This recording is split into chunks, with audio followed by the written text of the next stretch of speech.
Hello guys, एक बार फिर से मेरे चैनल ऑनलाइन विकास में आप लोगों का स्वागत है। जो नए हैं, जो पुराने हैं, सभी का स्वागत है।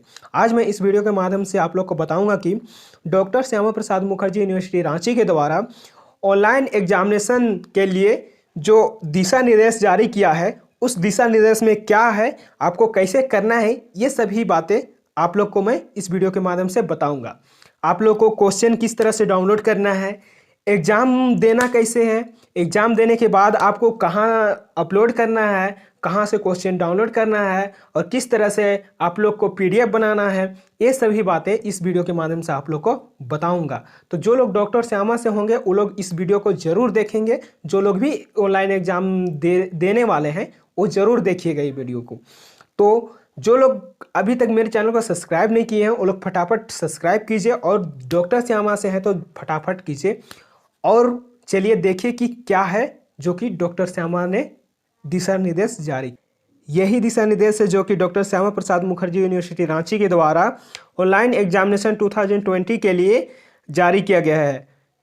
तो देखिए इस दिशा निर्देश में क्या क्या लिखा हुआ है और क्या क्या करना है, ये भी आप लोग को मैं पढ़ के बताऊंगा। तो देखिए यहाँ पे लिखा हुआ है, एंड सेमेस्टर की ऑनलाइन परीक्षा 2 सीटिंग में ली जाएगी। फर्स्ट सीटिंग जो कि सुबह 9 बजे से लेकर 11 बजे तक चलेगी, यानी 11 बजे समाप्त होगी। उसी प्रकार जो दूसरी सीटिंग है उसकी परीक्षा दोपहर के 1 बजे से प्रारंभ होकर 3 बजे समाप्त होगी।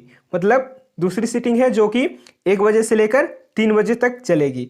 फिर देखिए प्रत्येक पेपर में प्रश्न डाउनलोड करने के लिए छात्रों को अपना डिटेल्स और जवाब लिखने तथा वेबसाइट पर अपलोड करने के लिए 30 मिनट की अतिरिक्त समय दिया जाएगा। मतलब कि एक्स्ट्रा टाइम दिया जाएगा 30 मिनट का, जो किसके लिए रहेगा, प्रश्न डाउनलोड करने के लिए और छात्रों का अपना डिटेल्स और जवाब लिखने के लिए और वेबसाइट पे जो भी जवाब लिखेंगे उसको अपलोड करने के लिए। तो देखिए आगे क्या लिखा हुआ है दिशा निर्देश। अपने विषय के अनुसार असाइनमेंट सवाल, ठीक है, डाउनलोड करने के लिए डाउनलोड के लिंक पे क्लिक करें या अपने डैशबोर्ड में लॉगिन करें। बाएं साइड में आपको असाइनमेंट का ऑप्शन मिलेगा, उसे क्लिक करने के बाद डाउनलोड असाइनमेंट पे क्लिक करें। तो ये सभी आप लोग को समझ में नहीं आ रहा होगा। यहाँ पे आप लोग को एक कॉलेज की तरफ से लॉगिन आईडी मिला होगा, लॉगिन आईडी पे आप लॉगिन कीजिएगा तो बाएं साइड में आपको दिखेगा, क्या दिखेगा, असाइनमेंट दिखेगा। ठीक है, असाइनमेंट में टच करने के बाद आपको दिखेगा डाउनलोड असाइनमेंट, तो वहां पर से आप लोग को प्रश्न डाउनलोड कर लेना है। तो देखिए आगे का इंस्ट्रक्शन क्या है। और जिन लोगों को ये चीज़ समझ में नहीं आया उन लोगों के लिए मैं एक नया से वीडियो बना के डालूंगा जो कि मेरे ही चैनल, इसी चैनल में आएगा। तो उसके लिए आप लोग को क्या करना है, चैनल को सब्सक्राइब करना है, बेल आइकन को दबा के रखना है। तो चलिए आगे का इंस्ट्रक्शन आप लोग को पढ़ के बताता हूँ कि क्या है। तो यहाँ पे देखिए 1 नंबर जो है वहाँ पे देखिए असाइनमेंट सवाल का उत्तर हाथ से पेपर, वो क्या कौन सा पेपर हो सकता है, रोलिंग पेपर हो सकता है या फिर सादा पेपर पर लिखे। ठीक है, फिर जो दूसरा क्या लिखा हुआ है देखिए, प्रत्येक पेपर में छात्रों का विवरण, यानी कि सभी पेपर का जो फर्स्ट में जैसा कि एग्जामिनेशन ऑफलाइन होता है तो उसमें अपना रोल नंबर हो सकता है, नाम हो सकता है, पंजीकरण संख्या हो सकता है, क्या सब्जेक्ट है ये हो सकता है। तो ये सभी चीज़ें आप लोग को भी इसमें मेंशन करना होगा। जो भी आप जिस पेज में लिखेंगे उसमें सबसे फर्स्ट में ही लिख देंगे। ठीक है, तो देखिए क्या क्या डालना है, प्रत्येक पेपर के विवरण क्या क्या देना है। देखिए यहाँ पे है नाम आपको देना जरूरी है, परीक्षा क्रमांक संख्या मतलब आपका रोल नंबर देना जरूरी है, एग्जामिनेशन रोल नंबर। उसके बाद देखिए पंजीकरण संख्या देना जरूरी है, यानी आपका रजिस्ट्रेशन नंबर। फिर पेपर कोड, यानी कि आपका जो भी सब्जेक्ट है उसका पेपर कोड क्या है उसको लिखना जरूरी है। फिर ऑनर्स विषय, मतलब ऑनर्स विषय क्या है, और ऑनर्स विषय का एग्जाम नहीं है, आपका कोई दूसरा एग्जाम है तो उसी के अनुसार आपको देना है। तो देखिए ये हो गया।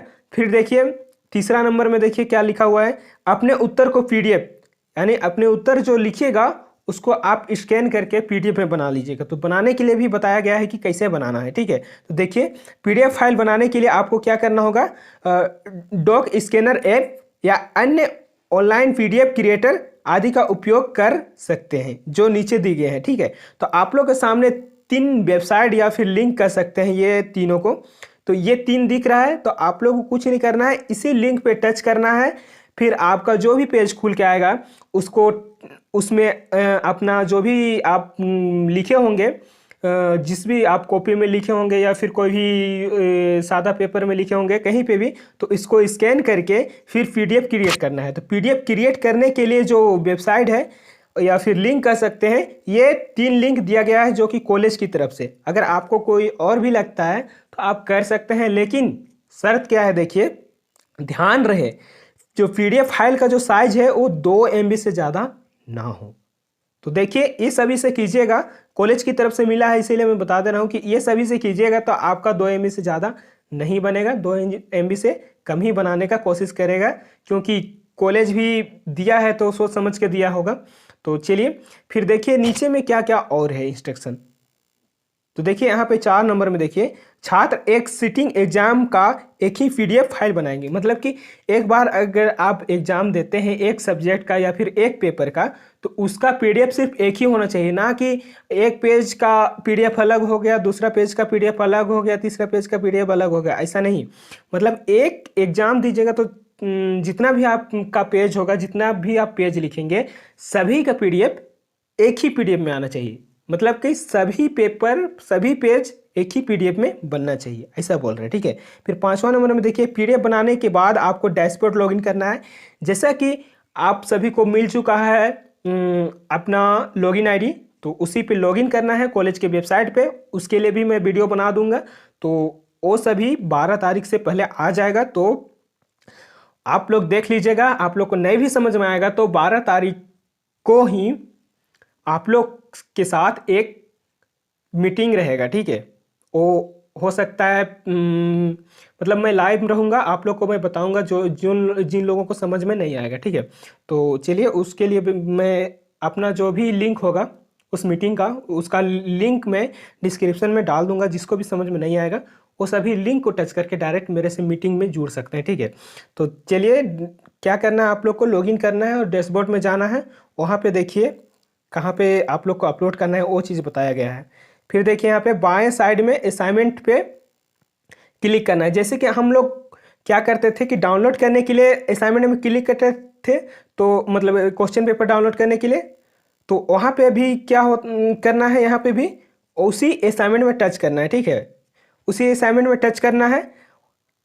करने के बाद देखिए अपलोड असाइनमेंट आएगा। 2 ऑप्शन आता है, एक डाउनलोड असाइनमेंट, एक आता है अपलोड असाइनमेंट। तो डाउनलोड असाइनमेंट में आप लोग टच कीजिएगा तो आपका क्वेश्चन आया हुआ रहेगा, क्वेश्चन आप डाउनलोड कर सकते हैं। और जो अपलोड असाइनमेंट में करिएगा तो आप अपना जो भी आंसर होगा उसको अपलोड करने के लिए रहेगा, ठीक है। तो अपलोड असाइनमेंट में टच कीजिएगा। फिर जिसमें आपको क्या क्या आएगा देखिए, अपना पेपर कोड डालना होगा। आपका जो भी पीडीएफ के अनुसार जो भी आपका पेपर का एग्जाम था उस पेपर कोड का आपको डालना होगा। फिर फाइल को अपलोड कर दे। तो उसमें भी ध्यान क्या रखना है कि 2 ऑप्शन आता है। फर्स्ट साइड लेफ्ट साइड में दिखता है सेव इन ड्राफ्ट, और राइट साइड में दिखता है सेंड टू फैकल्टी। तो दोनों का मतलब क्या है ये भी समझ लीजिए।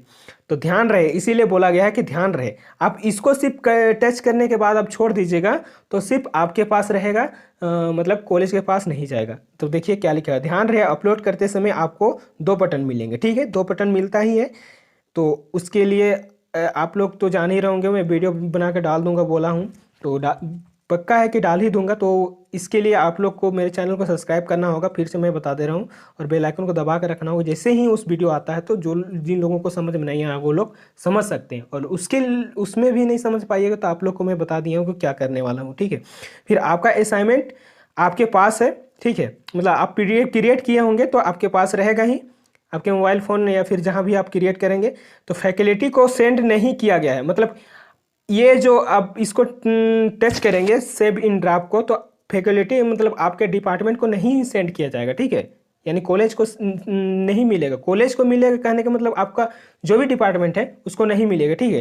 तो आप इसको चेंज कर लेना, ठीक है। तो दो बटन दिखाता है, एक सेव इन ड्राफ्ट और सेंड टू फैकल्टी। तो आपको मैं बताया था कि चेंज कुछ नहीं करना है, दोनों साइड दिखाता है, ठीक है। एक बाएं साइड शो करता है जो कि सेव इन ड्राफ्ट है, राइट साइड में सेंड टू फैकल्टी दिखता है। तो सेंड टू फैकल्टी में टच करना है। और इसका मतलब क्या होता है देखिए, यदि आपने सही पीडीएफ को अपलोड किया है और किसी भी तरह की त्रुटि नहीं है तो आप सेंड टू फैकल्टी बटन पर क्लिक करें, आपका असाइनमेंट आपके विषय से संबंधित फैकल्टी को चला जाएगा। मतलब आपका जो भी विषय होगा, जैसे कि कोई भी हिस्ट्री हो गया, फिर ज्योग्राफी हो गया, या फिर कोई भी इंग्लिश हो गया, तो जिस भी डिपार्टमेंट से आप हैं उस डिपार्टमेंट में जमा हो जाएगा आपका जो भी आंसर शीट है। ठीक है, तो यही था करने का तरीका। और नीचे जो दिया गया है वो इंग्लिश में दिया गया है भाई, जो लोग भी इंग्लिश में है वो, जिसको हिंदी में समझ में नहीं आता है वो इंग्लिश में पढ़ के समझ सकते हैं। तो और एक बार फिर से मैं बताना चाहूँगा कि जिस किसी को भी समझ में नहीं आएगा उन लोगों के लिए मैं वीडियो बना के डाल दूँगा। तो उसके लिए मेरे चैनल को सब्सक्राइब करना होगा, बेल आइकन को दबा के रखना होगा। और उसमें भी नहीं समझ में आएगा तो आप लोग के साथ एक दिन, ज़्यादा नहीं, आधा घंटा का मीटिंग रहेगा, जिसमें मैं आप लोग को बताऊंगा, जो कि रहेगा 10 बजे सुबह, यानी कि 12 तारीख 10 बजे सुबह को रहेगा, जिसमें आप लोग के साथ मैं लाइव आके बताऊंगा कि किस तरह से करना है और किस तरह से सबमिट करना है। सभी चीज़ें आप लोग को क्लियर करूंगा 12 तारीख को। ठीक है, तो जितने भी डॉक्टर श्यामा का स्टूडेंट है वो लोग तो मेरे चैनल को सब्सक्राइब कर ही दीजिए, क्योंकि डॉक्टर श्यामा को कुछ भी अपडेट आता है तो मैं हमेशा इस चैनल में देता रहता हूँ। तो चलिए, कुछ नहीं, वीडियो देखने के लिए धन्यवाद। जय हिंद, जय भारत।